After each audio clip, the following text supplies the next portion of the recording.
La reprise des activités pédagogiques a été effective ce lundi 11 mai 2020 suite à la décision du gouvernement béninois au Conseil des ministres du mercredi 6 mai 2020 concernant la réouverture des classes. Tout en nous disant les dispositifs très spéciaux qu'ils ont mis en place pour éviter la propagation de cette pandémie au sein de leur centre éducatif, le coordonnateur du complexe scolaire privé La Fontaine d'Éveil, le prince Adebola Arogundade, Pierre-Philippe Afouda, demande au gouvernement l'élargissement de subventions de l'État au niveau des écoles privées, puis invite les parents d'élèves à être positifs et de respecter les décisions barrières du gouvernement. Cette initiative, on la loue parce que ça permet de ne pas blanchir l'année.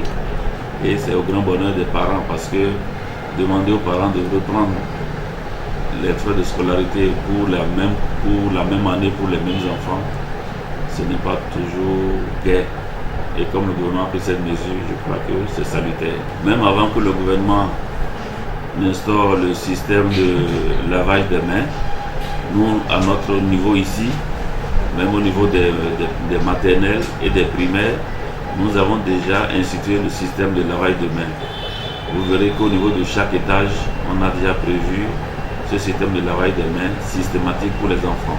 Et au niveau du portail, le gardien vous reçoit avec des gels qui vous passent entre les mains et vous frottez les mains avant d'aller à l'intérieur, avant de venir faire le lavage des mains à l'eau et au savon.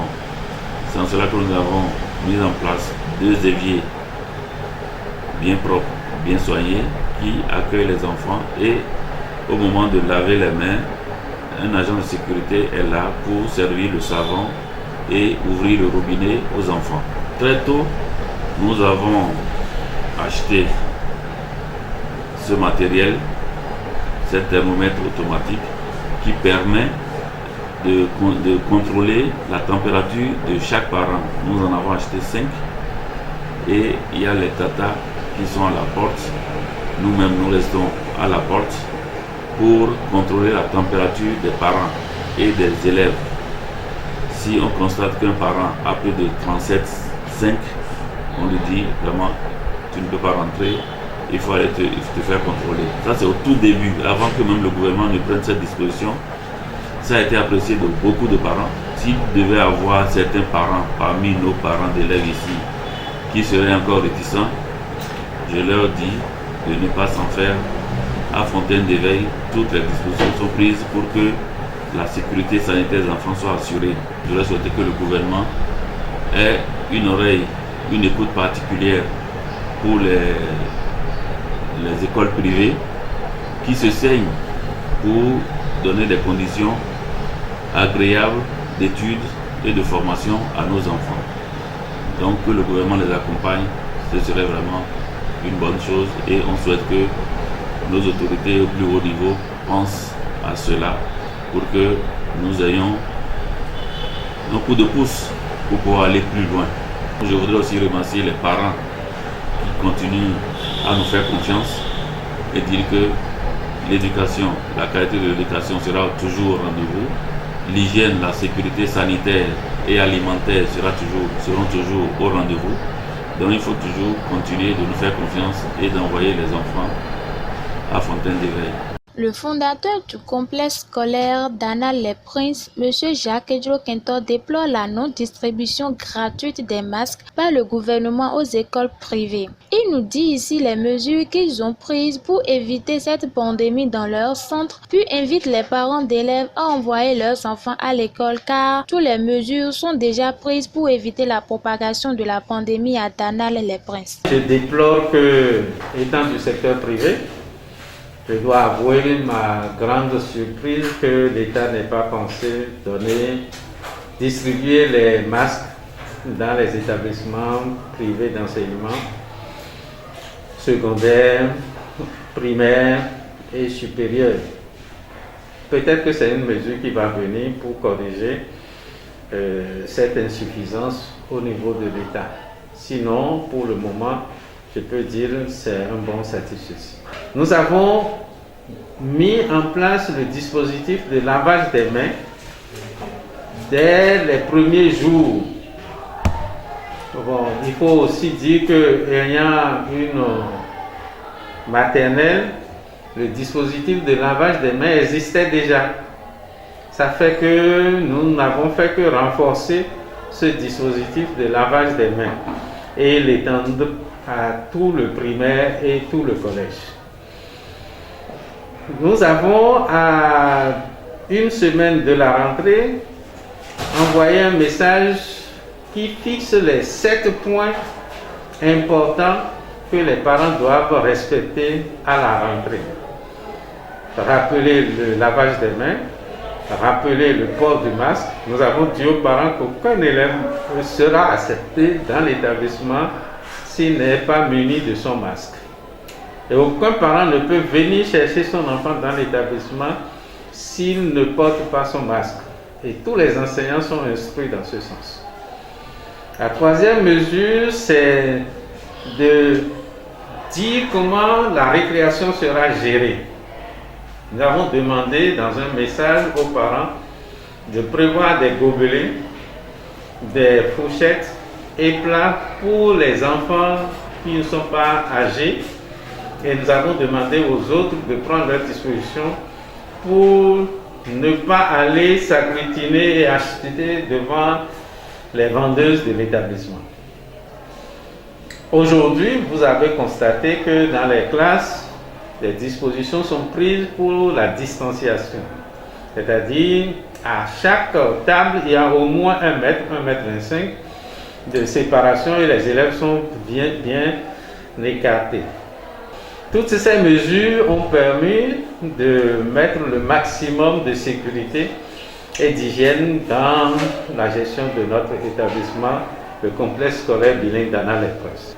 Je voudrais rassurer les parents que le complexe scolaire bilingue d'Anna-les-Princes est dans la dynamique de la rupture avec les anciennes pratiques, est une école citoyenne et qui respecte les normes. J'invite les parents à renvoyer les enfants qui sont encore à la maison, parce qu'il y a des parents qui ont hésité aujourd'hui. Vous avez vu les effectifs dans les classes, tout le monde n'est pas revenu. Nous invitons les parents à faire confiance aux mesures qui sont prises et à nous revenir nombreux. Le représentant du fondateur directeur général du complexe scolaire Clé de la Réussite, M. Messan Franck Eric, apprécie la décision de la réouverture des classes. Puis il nous dit les dispositions que le fondé M. Omer Adandedjan a mises en place dans les différents sites Clés de la Réussite pour éviter la propagation de cette pandémie dans leur centre. C'est une décision salutaire parce que rester depuis longtemps à la maison, les enfants vont désapprendre. Donc nous saluons cette décision du gouvernement. Le fondateur directeur général du complexe Clé de la Réussite, M. Omer Adandedjan, a mis à la disposition des sites des dispositifs de lavage des mains. Et quand vous voyez, c'est à l'entrée. Chaque élève doit laver ses mains avant d'aller en salle. Pendant la récréation, on lave les mains. À la sortie des classes aussi, on lave les mains. Il y a le port des masques systématiques. Dans les salles, il y a les distances qui sont respectées. Nous avons une table de main 3 mètres. Les enfants sont assis au bout des tables, ce qui fait qu'on respecte la distance entre les élèves. En plus de cela, le fondateur directeur général du complexe de la Réussite, M. Omer Adandedjan, a mis dans les salles des caméras pour suivre le mouvement des élèves. Est-ce qu'ils respectent réellement les distances? Est-ce qu'ils portent vraiment les masques? Et pour aussi accompagner ces élèves, parce que nous sommes en période de la pandémie de la COVID-19, il y a trop de panique. Le fondateur directeur général du complexe de la Réussite a mis en place un cortège de psychologues pour accompagner ces enfants-là. Donc depuis lundi, les psychologues parcourent les sites dans les différentes classes pour les rassurer par rapport à cette pandémie et les accompagner. Nous avons particulièrement apprécié la décision du gouvernement parce que nous savons que nos salles de classe ne sont pas élastiques. Et comment ils ont congédié certaines classes, ça nous a permis d'occuper ces classes-là d'abord. Et nous avons la chance d'avoir certaines classes polyvalentes et les salles où, les classes où ils sont un peu plus nombreux, on les a envoyés dans ces classes polyvalentes. Donc voilà ce que nous avons fait pour respecter les distances.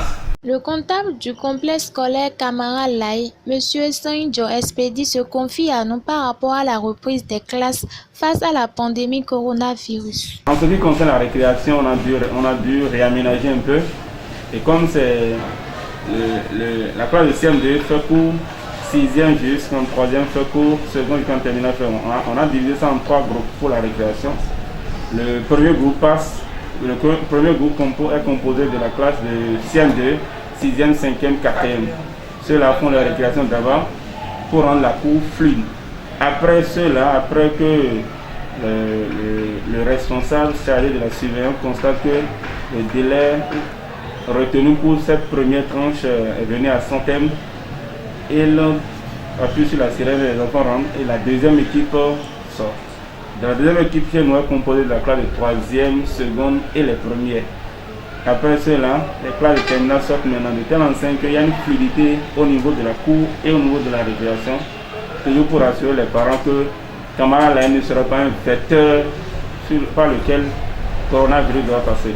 Le directeur fondateur du complexe scolaire Don de Dieu apprécie la décision du gouvernement concernant la réouverture des classes. Il nous dit ici comment il procède dans ce complexe pour éviter la propagation de Covid-19. Nous avons pris des précautions adéquates, juste pour que les enseignants, les administratifs soient désinfectés à tout moment, désinfectés par les produits que nous avons. Chaque bureau a un produit et les enseignants comme les professeurs, quand ils arrivent dans un bureau, ils doivent alors avoir leur désinfectant qui nous permettent de désinfecter nos mains afin d'être en contact à la craie, au tableau et même si possible à nos documents de travail. Et cela alors arrête ou limite très peu aussi, beaucoup plutôt, limite beaucoup la propagation de cette pandémie. Okay. D'abord, moi je demande aux parents d'avoir confiance que l'année sera sauvegardée. C'est une chance pour eux et pour nous aussi de ne pas perdre l'année académique. Parce que la chance nous a été donnée pour que l'année soit validée. Ceux qui doivent passer en classe supérieure passeront en classe supérieure. Ceux qui doivent passer les examens en fin d'année doivent aussi passer les examens. Et le gouvernement en est conscient et a donné le top pour que nous puissions vraiment sauvegarder l'année, quels que soient les effets de la pandémie. Nous avons fait appel d'abord à l'APE, au bureau de l'APE. Et nous leur avons parlé correctement pour qu'ils soient nos ambassadeurs auprès des autres parents. Ça, c'est une première dissolution. La seconde dissolution que nous avons prise, malgré que les gens sont en train de profiter du fait de Covid-19 pour ne pas payer ce qu'ils doivent à l'établissement, nous appelons individuellement chaque parent. On ne refuse pas de dépenser les frais de communication. Nous les appelons et quelles que soient les difficultés, nous les écoutons et nous disons, bon, allez, il faut tout faire pour que l'enfant puisse être gagnant des résultats de fin d'année. Donc c'est ça qui est important. Mieux vaut investir dans l'humain que d'aller passer l'investissement ailleurs.